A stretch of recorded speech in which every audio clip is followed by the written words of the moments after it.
how do we empower the healthcare provider to be the best version of themselves? Mm-hmm.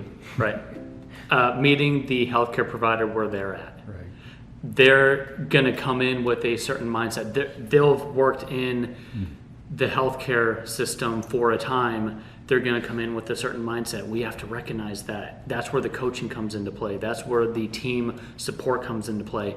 That's where we have to probably multiple times over say, no, it's okay. Right. Here, take more time. Yes. Here, no, like you can just sit and talk with the client. Yes.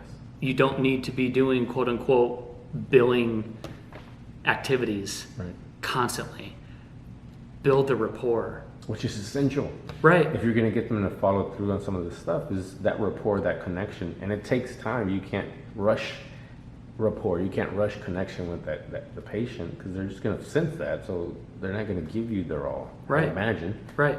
I can't tell you how many times, you'll be working with a client and they're just telling you a lot of stuff. They're pouring their emotions out, because what we work with can be difficult at times, or just sometimes people need to get stuff off their chest, right? And you're not going to stop when the hour's up. Wow. You sit and you listen. You take that in. One, because it's the right thing to do. Two, it empowers the person who is opening up, and it's going to help them. It's going to help you identify, how do we help this person even more? So it's okay to go over. I had a recent experience where someone went to a counselor or psychologist or whatever, and it was exactly what you expect from the movies, which was, okay, time's up. Right? Now, I don't know if that's normal throughout counseling or psychology. It's just an example. Like, okay, the word time's up. Like, I was in the middle of something.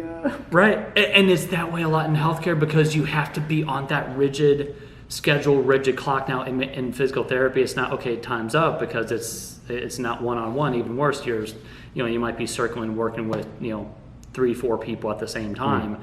And so you're just trying to find that rhythm of, how can I get as many billable units in as possible. And then, of course, the insurance companies then add in their own ways of preventing the healthcare providers from working with multiple people at the same time, which means that you can only work with a certain number of people at a time, and then along with reduced reimbursement rates. And then you basically have an individual practice that can no longer work in the healthcare system as it has been for the past 10, 20 years. They're either going to have to sell it to a larger healthcare company, or change their model, or something. They can't keep operating in the traditional model.